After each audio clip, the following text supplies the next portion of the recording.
Good evening, Lisa. Good evening, Andrew. Doctor Who and the Haunting of Villa Diodati. Or some such. Yeah. We've got lots of historical facts. We have, so better get going. You hold that and I'll get my Matchbox out. That's all. Right. Okay. The first of all in Andrew's Matchbox is... What's that? It's two Daleks in bed. It looks like they're in bed. So is one a lady and one a man? I don't know. But Or two men? Or two ladies? they are. Two Daleks. A gold one with a blue top and a silver one with the red top. Right. So that makes one of them a full fat and the other one skimmed, doesn't it? Yes. Because if it had a green top, it would be, hey, semi-skimmed. They've jumped off. They're on the floor. They're on the floor now, but they're from Doctor Who and the War of the Daleks board game, aren't they? They are. I think one's landed up in my slippers, so never mind. Okay. We'll deal with that later. Chaos. Right, first of all, Diodati. Diodati, Do you know what it made me think of? No. Because it's Villa Diodati. A, it made me think of Villa from Blake 7. Right. Because it's, that It's was Villa, yeah. But in Hitchhiker's Guide to the Galaxy, or rather in Life, the Universe and Everything, the third Hitchhiker's book, which was an adaptation of Doctor Who and the Cricket Men. Right, yeah. Yeah. There was a character, Arthur Philip Deodat, Right. who was at Lord's Cricket Ground and was insulted by Wowbagger the Infinitely Prolonged, Okay. who, when he met Arthur Dent in prehistoric Earth, insulted him, and he had a quest to insult everybody in the universe in alphabetical order. Right. So, thousands of years later, he'd gone from Arthur Philip Dent to Arthur Philip Deodat. Okay. And he called him a no-good Dumbo nothing. That was his insult. Okay. Right. Right. But, right, facts galore. Yes. We have some Byron facts and some Shelley facts. Right. Lord Byron was very into animals, wasn't he? Not in that way. Shelley visiting him in Italy in 1821. He said, Lord B's establishment consists, besides servants, of 10 horses, 8 enormous dogs, 3 monkeys, 5 cats, an eagle, a crow, and a falcon. And these walk about the house, except the horses, which every now and then resounds in their unarbitrated quarrels as if they were the master of it. Okay. And when he was at Cambridge at Trinity College, Byron wasn't allowed to keep dogs on the premises because of a rule, so he kept a tame bear, as there were no mention of bears in the rules, and suggested that his ursine friend could sit for a fellowship. Right. So he's a nutter for a start.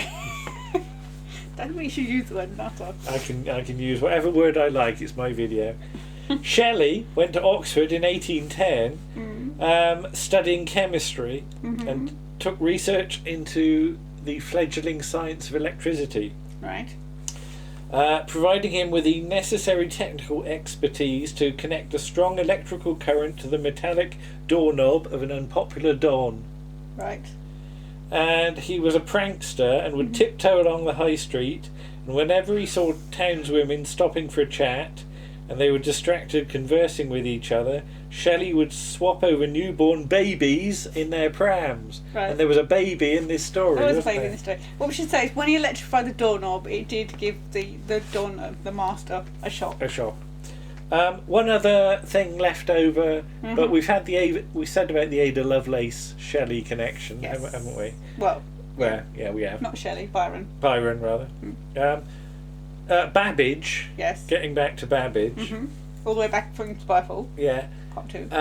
Claimed to have been driven nearly mad by the instruments of torture permitted by the government to be in daily and nightly use in the streets of London. Right. Basically street bands and entertainers. Okay, yeah.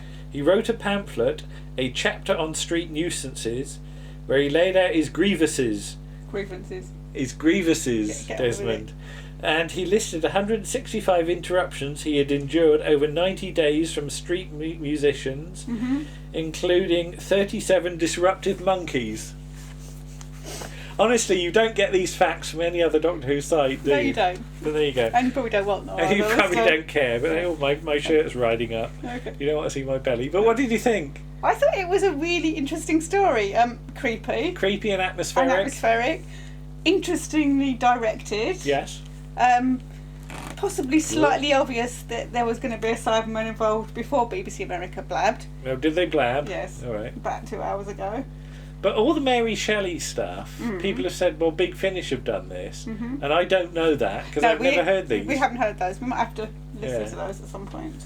And the idea that the TV series is going to sort of have to fit in with what Big Finish might have written, I don't understand. They're two different mediums, aren't Yes, they? Two indeed. different universes. Yeah. So that's a different universe to this Yeah. universe. But I quite like all the weird Castrovalveri stuff, Yeah. of like going through a door and ending up in where you started. the same room. And there's a little bit of that in Invasion of Time where they're going through the TARDIS as Yeah. well, and they keep coming through the same room. So that's just for sort of. Yeah. What do you think of Graham in his cosy? There? I liked it. Yeah. Looking for his gazunder. Yes. Did he ever go in there? He never. I don't know whether he wanted to do number ones or number twos, but I was hoping it was number ones, Yes. and he might have gone for a tinkle behind the screen. But Yes, because that's what they did. yeah. Yeah. You just walk. You know, if you're having your meal, Yeah. you go behind the screen and And hum hum.